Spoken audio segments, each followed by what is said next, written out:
সাল্লাল্লাহু আলাইহি ওয়াসাল্লাম আফদালু আইয়ামাদ দুনিয়াল আশরা ইয়ানি আশারা জিল হজ্জা।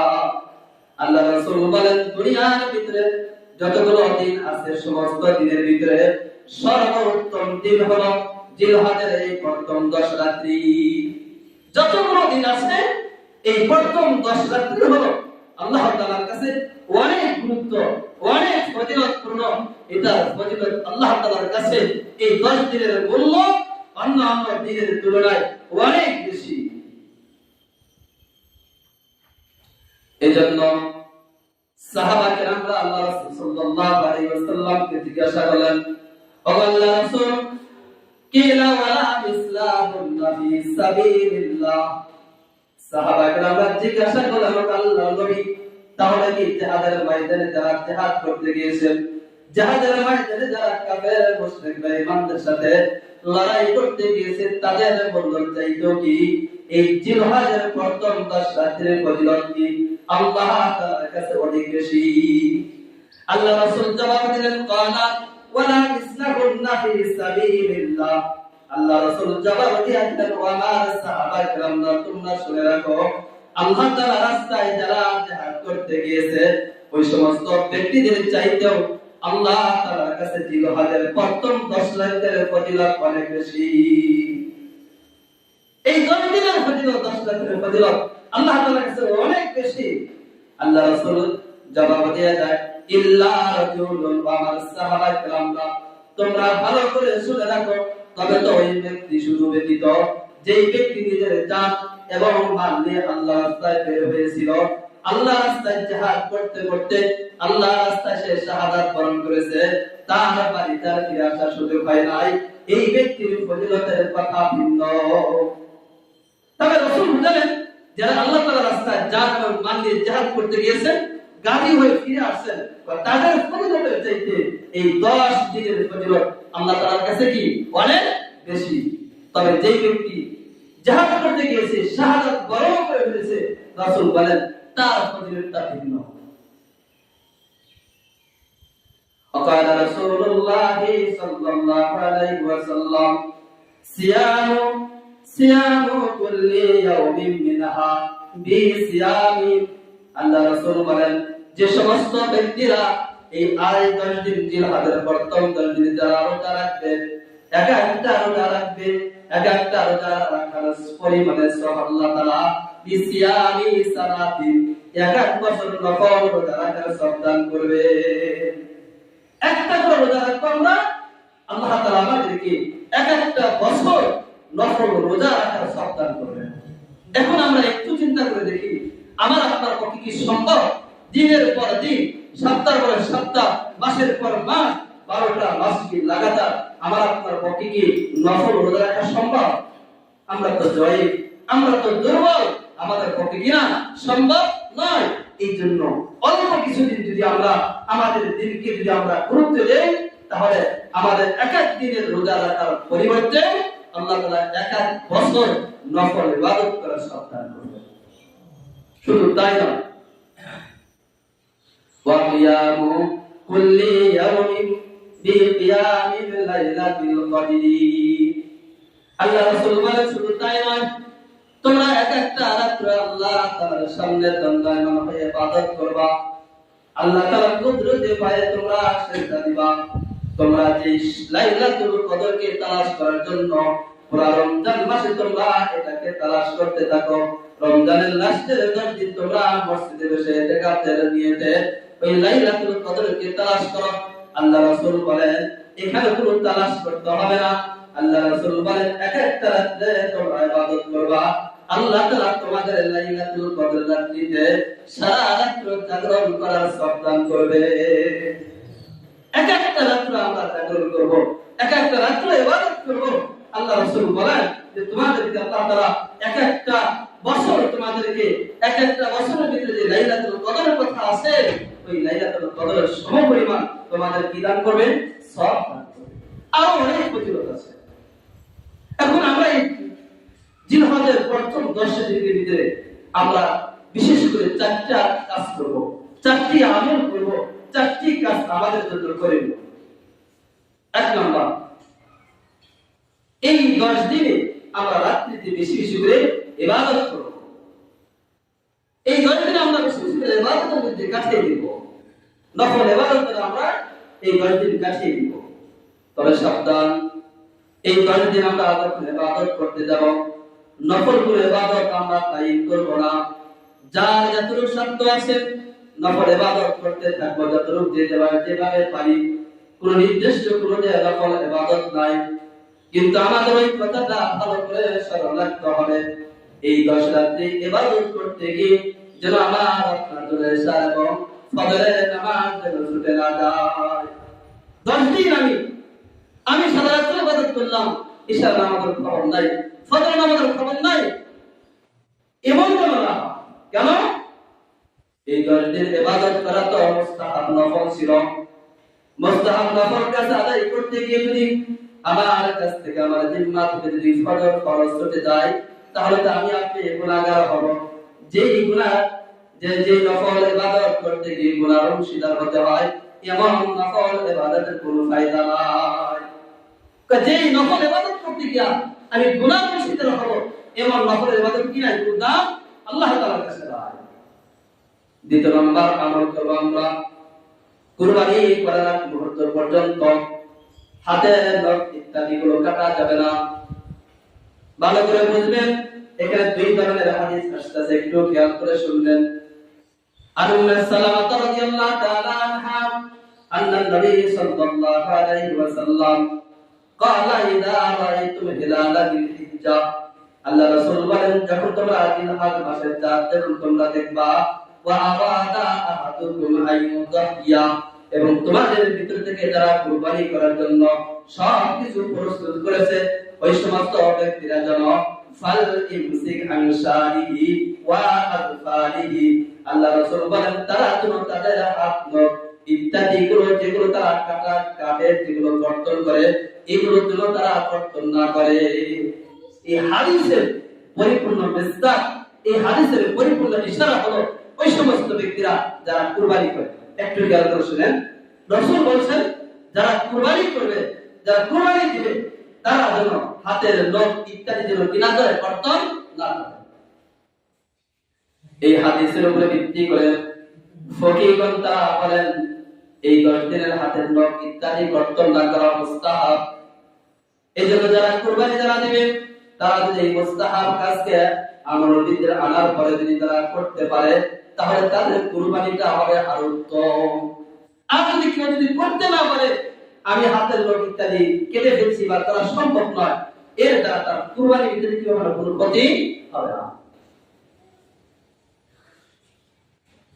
এবং যে সমস্ত ব্যক্তিরা যারা কুরবানি দিতে পারে না, যারা কুরবানি দেয় না, তারা কি এই আমলটা করতে পারবে কিনা? কেউ কেউ বলেন না, তাদের তো এই আমল তাদের করার কোনো প্রয়োজন নাই, তারা এই আমলের অন্তর্ভুক্ত নয়। তারা দলিল দেয় উম্মে সালামা রাদিয়াল্লাহু তাআলার হাদিস দ্বারা। আর কিছু সংখ্যক তারা বলেন না, এই হাদিসের ভিতরে ওই সমস্ত ব্যক্তিরা অন্তর্ভুক্ত হয় যারা কুরবানি দিতে পারে না, যারা কুরবানি করতে পারে না, ওই সমস্ত ব্যক্তিরা যদি হাতের নখ ইত্যাদি কাটে, তারা এই আমলটা করতে পারবে। তাদের দলিল তারাও বলে দিচ্ছেন। আল্লাহ রাসূল সাল্লাল্লাহু আলাইহি ওয়াসাল্লামের কাছে একজন সাহাবী এসে আরজ করলেন, ও আল্লাহর রাসূল, আমার কাছে একটা মানিহা আছে। মানিহা বলা হয় অন্যের কাছ থেকে দুধ দহনকারী একটি যে উট নিয়ে আসা। আমার দুধ দহন করা উটটি নাই, আমি অন্যজনের কাছ থেকে আমি নিয়ে আসি দুধ খাওয়ার জন্য। যে আল্লাহ রাসূলকে জিজ্ঞাসা করলেন, ও আল্লাহর রাসূল, তাহলে আমি কি আমার এই উটটিটা কি কুরবানি করে দিব কিনা? আল্লাহ রাসূল বলেন, না না না, তুমি তোমার এই উটটিকে কুরবানি দিও না। তুমি তোমার হাতের নখ চুল মুখ ইত্যাদি গুলো তুমি কুরবানির দিন ঈদের নামাজ আদায় করার পরে যখন তুমি আদায় করবা, আল্লাহ তাআলা তোমাকে একটি পূর্ণ কুরবানি করার সওয়াব দান করবে। আল্লাহ তাআলা তোমাকে একটা পূর্ণ কুরবানি করার সওয়াব দান করবেন। তারা এই হাদিসের দলিল দাও, তাহলে উভয় সিনের হাদিসে দ্বারা কি সাব্যস্ত হয়? যারা কুরবানি করতে পারো আর যারা কুরবানি না করতে পারো, উভয় শ্রেণীর মানুষের জন্য এই আমলটা করা দরকার। আমরা যারা কুরবানি করতে পারবো আর যারা কুরবানি দিতে পারবো না, আমরা যদি উভয় জন্য এই আমলটা করি, তাহলে আল্লাহ তাআলা আমাদেরকে এক একজনকে একটা পরিপূর্ণ কুরবানি করার কি দান করবেন? সব দান করবেন। আল্লাহ রাদিয়াল্লাহু তাআলা আনহুম বিমরাতিন মাররা বিমরাতিন হযরত আব্দুল্লাহ ইবনে ওমর রাদিয়াল্লাহু তাআলা আনহুম একজন মহিলার পাশ দিয়ে তিনি অতিক্রম করতেছিলেন। তাহুযু আনসারিবিনাহা, আর ওই মহিলা তার সন্তানের হাতের নখগুলো কাটতেছিল। আনসারিবিনাহা, এবং ওই মহিলা তার সন্তানের সেই চুল ইত্যাদি কর্তন করতেছিল। তখন এই সাহাবী ওই মহিলাকে ডাক দিয়ে বলেন, ফাকালা লাউ আখকারতিহি, হে মহিলা, যদি তুমি একটু বিলম্ব করতা, একটা তাখির করতা, একটা দেরি করতা, ইলা ইয়াউমিন নাহরি, কুরবানির দিন পর্যন্ত, কানা আহসানা, তাহলে তোমার এই আমলটা অনেক উত্তম আমল হতো। তাহলে ওই মহিলাকে লক্ষ্য করে ওই সাহাবী বললেন যে তুমি তোমার হাতের নখ ইত্যাদি গুলো কাটা থেকে একটু বিরত থাকো। ওই কুরবানির দিন, নহরের দিন যদি তুমি এগুলো কর্তন করো, তাহলে আল্লাহ তাআলা তোমাকে উত্তম কি দান করবেন? সব দান করবেন। এজন্য আমরা যারা এগুলো হাতের নখ ইত্যাদি গুলো কর্তন করি নাই, ইনশাআল্লাহ আমরা কেটে দেব একেবারে। কোন সময়? কুরবানির সময়, যখন কুরবানির সময় হয়ে যায়, কুরবানি আমরা দিয়ে ফেলবো, এরপরে এসে আমরা হাতের নখ চুল ইত্যাদি গুলো আমরা কেটে দেব। এটা ছিল দ্বিতীয় নাম্বার আমল। তৃতীয় নাম্বার আমল হলো এই 10 দিনের রোজা রাখা। আমরা যেন পুরোভাবে যেন এই 10 দিনের রোজা কেনা ছেড়ে দিয়ে একটু কষ্ট হলো। আল্লাহ রাসূল সাল্লাল্লাহু আলাইহি ওয়াসাল্লাম, যাকে আল্লাহ তাআলা অতীতের এবং ভবিষ্যতের সমস্ত গুনাহকে maaf করে দিয়েছেন, ওই আল্লাহ রাসূল সাল্লাল্লাহু আলাইহি ওয়াসাল্লাম 4টি আমল তিনি দাওয়াত করেছেন, কখনো তিনি ছেড়ে দেন নাই।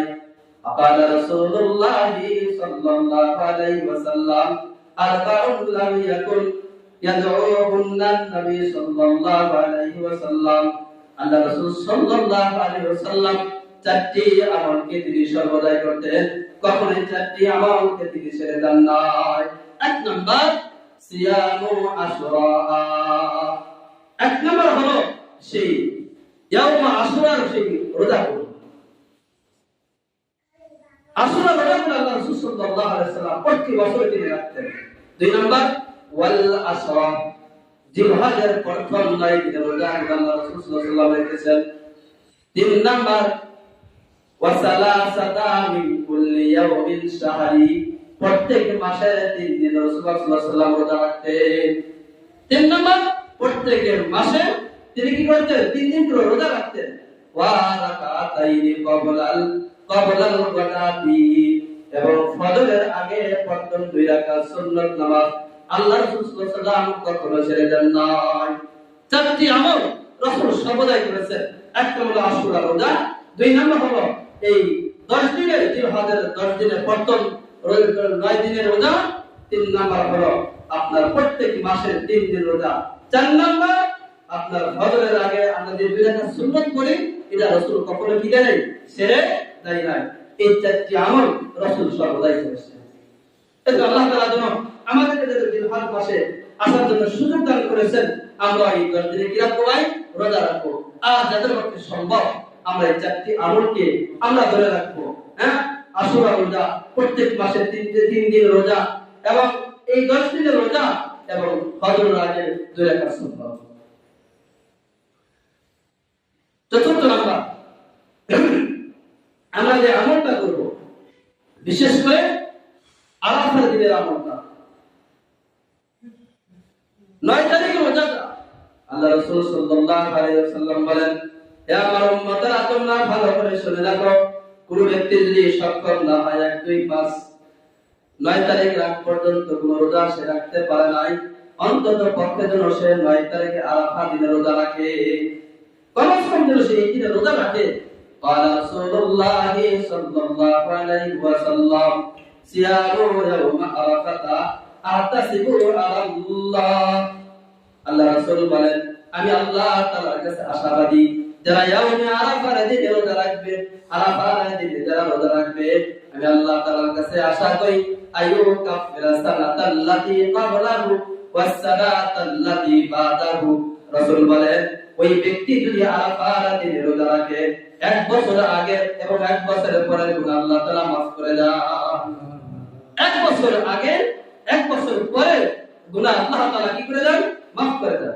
অন্য বর্ণনায় আছে فقال رسول الله صلى الله عليه وسلم في موضع آخر من صام يوم عرفة غفر له سنتين ومتتابعين আল্লাহ রাসূল বলেন যেই ব্যক্তি আরাফার দিনে রোজা রাখবে আল্লাহ তাআলা তাকে লাগাতার 2 বছরের গুনাহ মাফ করে দিবে।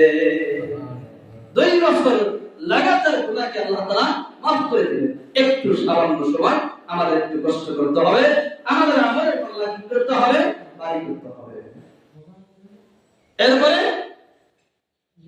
এখন ইদানিং যেটা আমরা শুনতে পাই বাস কিছু কয়েক বছর ধরে যেটা চলে আসতেছে, আরাফার দিন 9 তারিখ